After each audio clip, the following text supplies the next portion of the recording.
Welcome to today's presentation on the topic of toileting concepts for children with disabilities. First, we'll discuss the challenges to address when initiating toileting for children with disabilities. Then we'll look at the importance of positioning for optimal toileting, and finally the importance of a daily scheduled toileting routine.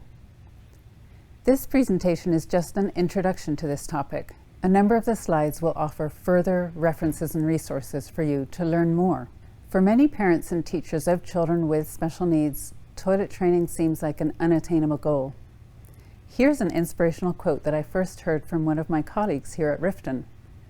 Regardless of your ability or disability, we all face challenges in life.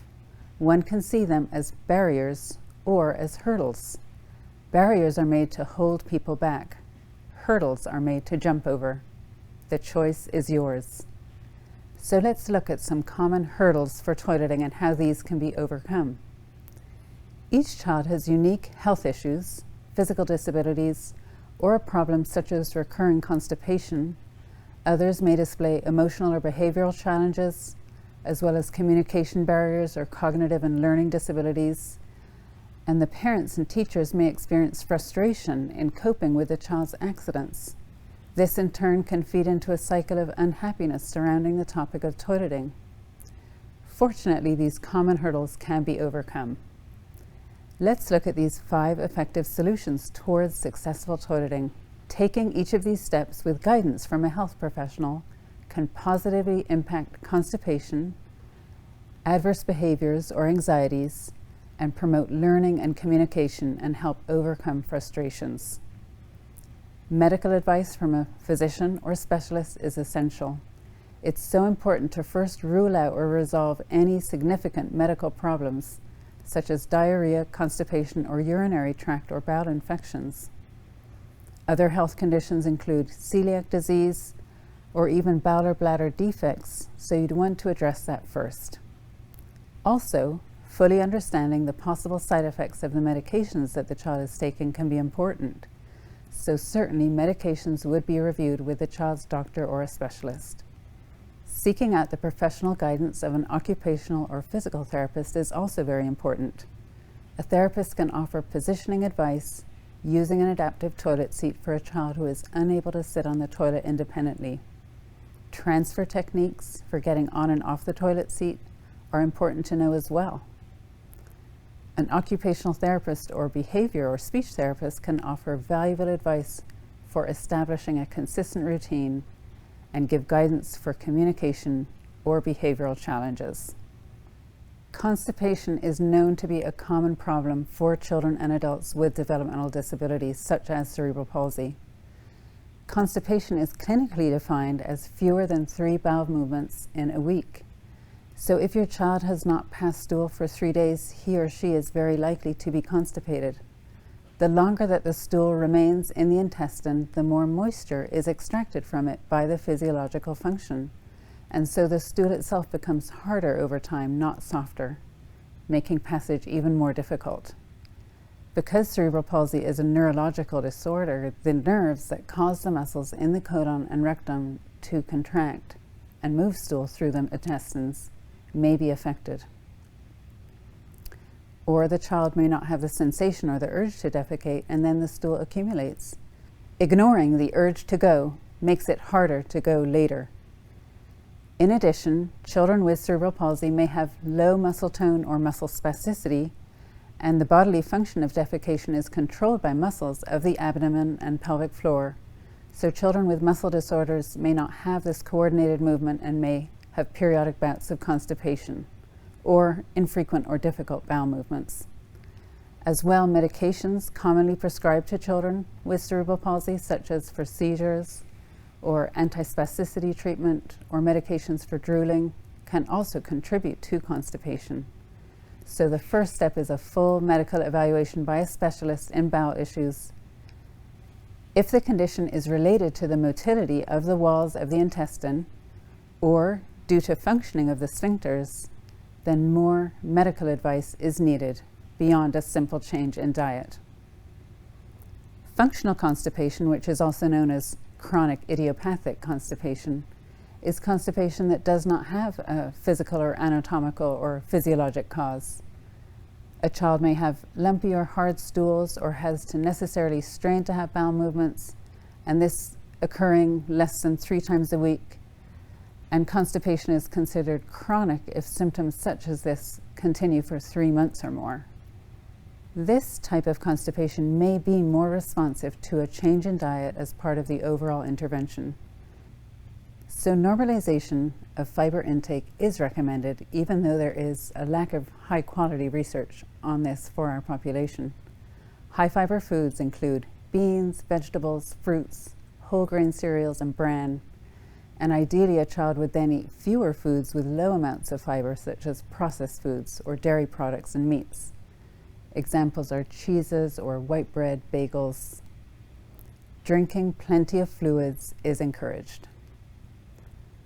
Although the available research is limited, studies indicate that supported standing and walking may improve the frequency of bowel movements or reduce the necessity of inducing bowel movements.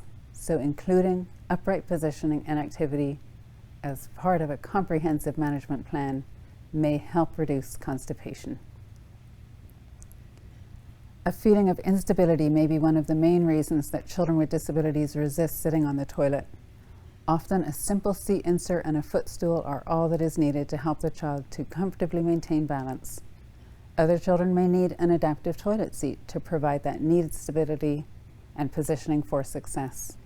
It's important to set up a quiet bathroom environment without distractions, noises, or smells that may cause discomfort or anxiety. Without interruption, the child can give the task their attention and be successful. A child may need music, a storybook, or a toy to encourage them to remain sitting for the length of time needed for toileting.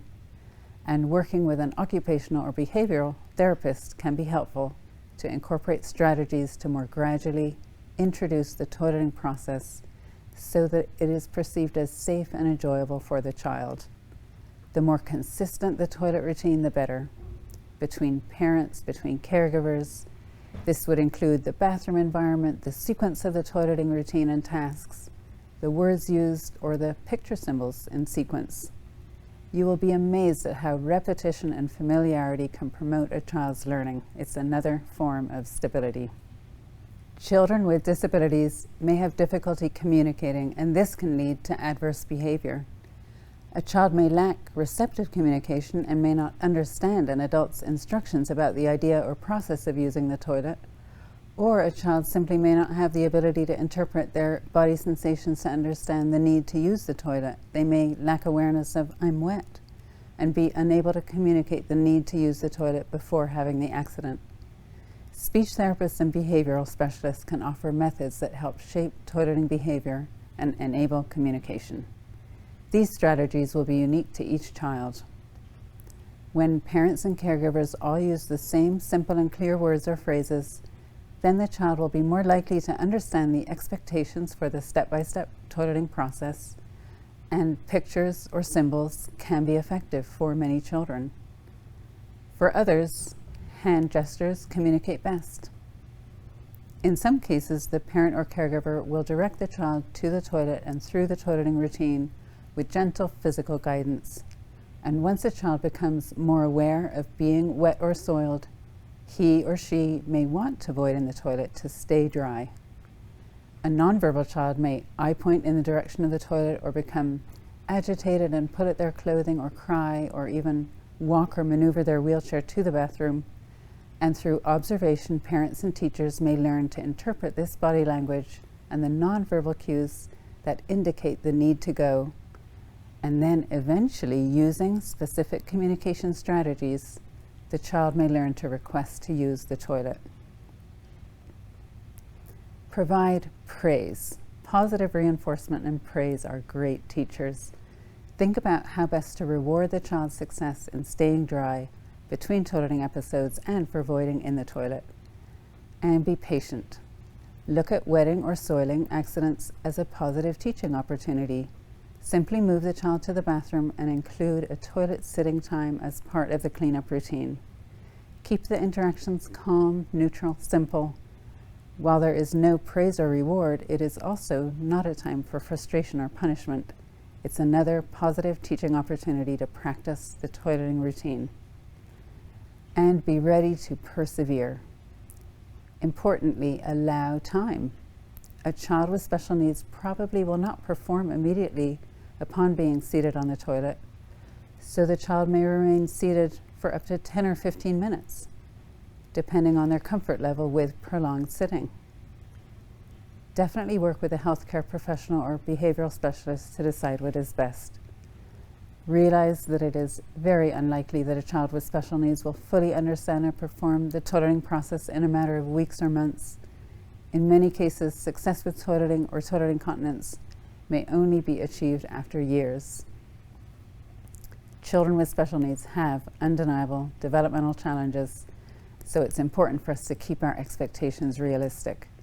However, there are so many success stories with children that it is absolutely worth the try. Now we'll discuss the optimal toileting position in the Western world. Sitting on a raised toilet seat is considered normal, but in actual fact, before the middle of the 19th century, chair-like toilets were reserved for royalty or people with disabilities. Everyone else used the squatting posture to perform their bodily functions, and in many areas of the world today, people still use this natural method. Remarkably, in cultures that practice this position, there is significantly less incidence of constipation and bowel diseases in those geographic areas. According to research, sitting as though on a chair or throne is not the best. Instead, the squatting posture is recommended because this relaxes the puborectalis muscle, straightens the rectum, and works with gravity for a faster, easier, and more complete elimination. Without optimal positioning, children with disabilities may not be able to completely empty their bowel and bladder, which puts them at risk for urinary tract infections, constipation, and other complications.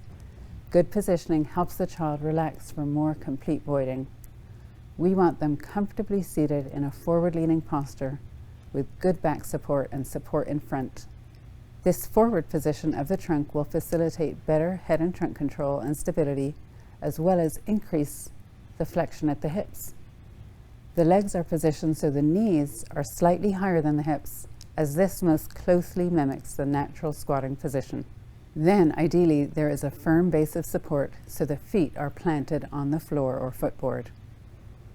For children with extreme extensor tone or poor postural control, some additional tilt in space or seat to back angle adjustments or other supports can be provided to accommodate deformities or adjust for variable muscle tone or a lack of postural control. Optimal positioning ensures that the child is stable, comfortable, and positioned in the best possible way for effective elimination. Children with cerebral palsy may be fearful when placed on a toilet because their balance is unreliable or because they cannot sit comfortably. If children are continuously fighting to maintain an upright position on the toilet, they will be unable to concentrate on the toileting task at hand. Because of their physical disabilities, children simply will take longer to establish their position on the toilet, relax, and then understand what is expected of them. Therapists working in school-based settings have reported that children with disabilities may sit anywhere from 5 to 45 minutes in order to fully empty their bowel and bladder. Obviously, with extended sessions like this, comfort is key. This comfort is provided with padding on the weight-bearing surfaces and with contoured supports. As we see here with the adapted toilet seat, the child can sit securely with appropriate buttock support, foot support, and with hips comfortably flexed and abducted, and then successfully void. Next, we'll watch a pre-recorded 5-minute video explaining positioning to achieve the optimal toileting position.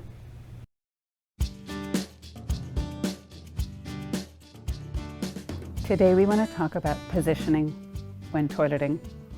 This can be very important for children and young adults with disabilities to help them be successful when they are on the toilet. Here in our Western culture, we typically have regular toilets, but research is actually showing that the squatting position is better and more effective for successful toileting. What happens when we squat is that the position of the pelvic floor muscles change, and our rectum is actually better aligned to allow gravity to help us with that process of the bowel movement. And that's how we want to set up our children with disabilities so that they can be more successful in toileting. So let's think about positioning children on the toilet in such a way that we mimic that squatting position. For many children, all they need is a toilet seat insert to give them a little bit more stability and security on the toilet. This might sit right on the toilet seat, or you might flip this seat up and set it right on the toilet bowl. But that will allow them to be in a relaxed sitting position and void. By placing a stool in front of the toilet, we can make sure that their knees are raised relative to their hips. The higher their knees, the more hip flexion. We can also encourage the child to lean through their forearms, and that will mimic the squatting position. Now, for a child with more significant disabilities, they may need an adaptive toilet seat for support. And we can look at how we position the product again to help promote that squat. For one, we can alter the amount of tilt in the seat. Find the position that allows the child to relax while they're sitting, and then intentionally bring the backrest angle forward. And you can see the little marking on the side where it will click into a forward-leaning position. We can also shorten the seat depth just for the toilet, because that will bring their knees a little forward, and then we can raise the footrest again to jack their knees a little higher than their hips. And we can change the angle of the footboard to find what's most suitable for that child. Using the anterior tray then gives the child a secure position for leaning forward. So really, this then mimics that squatting position. And if you do have the tilt in space, you can adjust that, because the hip and knee angle will remain the same regardless of the tilt. So that will find the position that's going to be comfortable for the child. In some cases, the toilet seat is used directly on the toilet itself or rolled over an actual toilet. So besides getting the toilet seat itself in the optimal toilet position, you would also want to consider the accessories that you use to make sure that the child is secure, stable, and comfortable. For example, we have the hip guides that attach right on the armrests, and those can achieve the right seat width for the child. We have lower extremity supports, including an abductor to separate the knees, and then a deflector that can be used in conjunction with the abductor, as well as the splash guard option. For the trunk and the head, there is the butterfly harness that secures across the seat belt, and the adjustable headrest as well.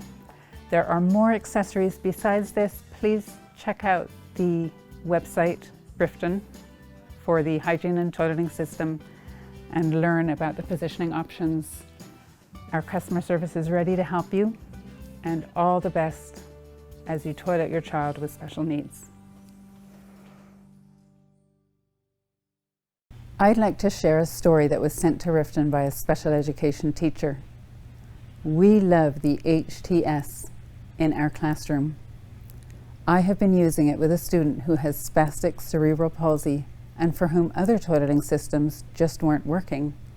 We had heavily modified a more basic adaptive toilet and were considering our efforts to be the best it could get for this student. She was voiding in the toilet about 25% of the time and rarely having a bowel movement at school. But we were so wrong. On the very first day the new Riften HDS arrived in our classroom, we were able to set it up to suit this student. Setup was so quick that we were ready to use it for our morning toileting routine. We transferred the student to the HDS using the tilt in space feature, and it was much easier to get her onto the seat and comfortably situated. She sat up straighter and was happier on this adapted toilet than on any of the other ones we had tried. But more impressive than how she looked when using the HDS, this student actually voided in the toilet, number 1 and number 2, on that first day. During the next 2 weeks, she continued to have bowel movements at every scheduled bathroom break, and because of this, her parents and all of us teachers are happy to report that she has been more comfortable and happier throughout the day. In addition, after a couple of weeks of success using the HDS, this student's bathroom-related communication skills have also improved. She is mostly nonverbal, but has a clear yes-no response and can say some words when her body is optimally positioned. After 2 weeks of using the HDS, she started asking for more bathroom breaks when staff members would prompt her with a question. And she voids 100% of the time when she has been asked if she needs to go and answers yes. Also, because her body is so well supported in the HDS, she has been able to let us know that she is finished going to the bathroom. She does this by clearly yelling, "I'm finished." The strides she has made in a very short time are almost unbelievable. So this brings us to our next discussion, scheduled opportunities. Linda Badabi is the founder of the nonprofit organization MOVE, Mobility Opportunities via Education. She was a special education teacher who held high expectations for children with significant physical disabilities. She passed away in October of 2017, but her legacy lives on. She said, "Children who cannot communicate the need to be taken to the bathroom can still participate in the toileting routine and may achieve continence." If we think about toileting, successful continence demands both voiding into the toilet but also remaining dry in between the toileting episodes. And there are 2 methods that we'll discuss today that work towards achieving continence.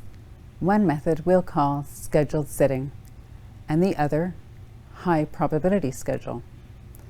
Of course, there are any number of resources available in the area of toileting with children with special needs, and while they may not use these exact names for the methods, you will notice that almost any approach will choose to achieve continence training in one of these 2 ways. Scheduled sitting is the opportunity to void, and this is MOVE's approach. Linda Badabi believed that it is an inherent dignity for each individual to be provided the opportunity to void, whether they do or not.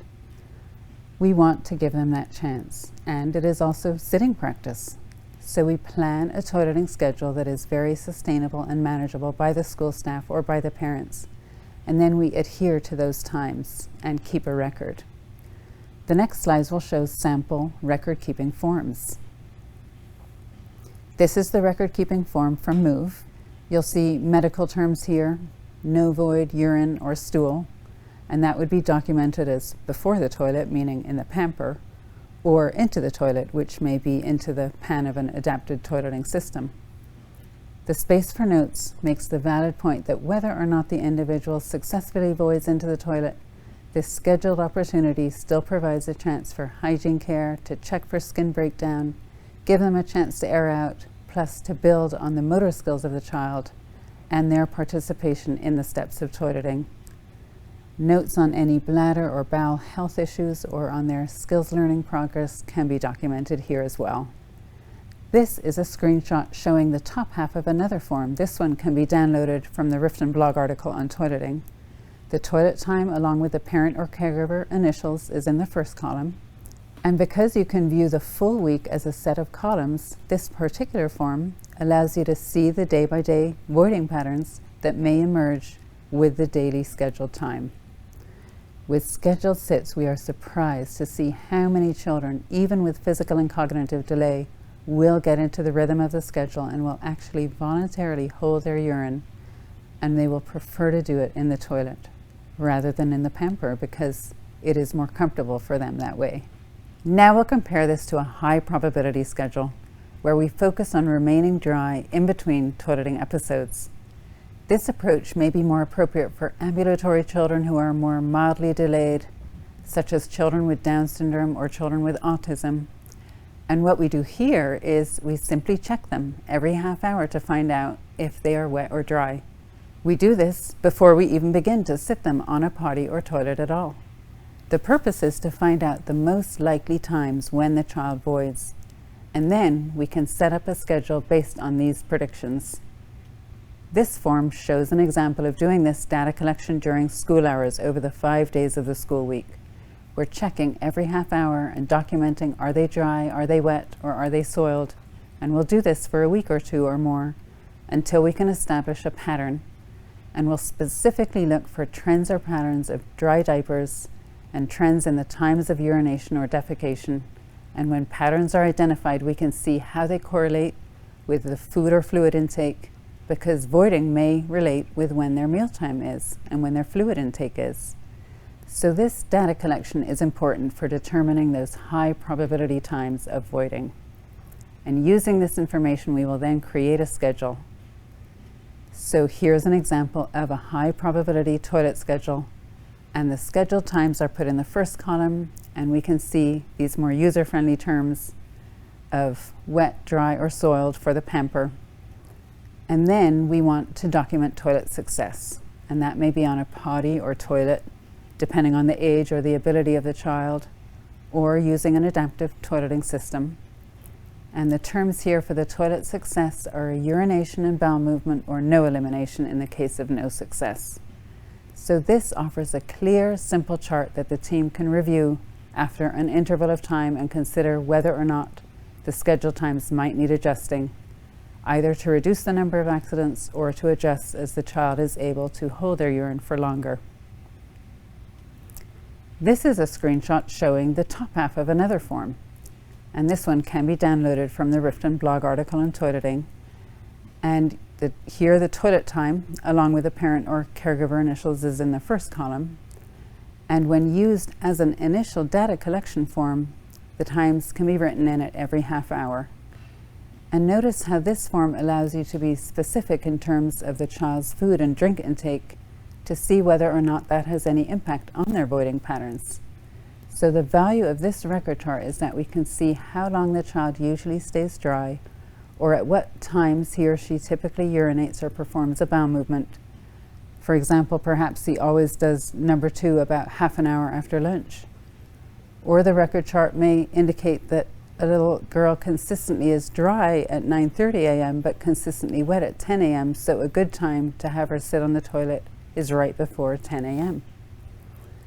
So this initial record chart is also a chance to assess for the child's toileting readiness. Does he or she stay dry for 30 minutes up to 2 hours? And does the child seem aware of being wet or soiled, or show any particular fears or interests related to the bathroom? And that comments column allows you to document this. So by observing and assessing the child's beginning understanding of the toileting process, we can then decide on an appropriate schedule as a goal to work toward as a starting point. And we can then use this same blank form to schedule those high probability times, and now put those specified scheduled times in the first column. Of course, realizing that complete continence and independence in toileting may be many, many steps down the road. Each of the steps toward independent toileting is a goal and achievement in itself. Eating is a natural stimulant for the bowels, so having meals at regular times can be very helpful in supporting a toileting schedule, as the child may even develop routine bowel habits. So besides scheduled opportunities to toilet, keeping regular meal times will help your child's stomach, bowels, and bladder to be empty and full at regular intervals. So having a child sit on the toilet for about 10 minutes at about the same time each day, and ideally after a meal, can make a big difference. Over time, it may be possible to predict a child's bowel performance based on the timing after mealtime.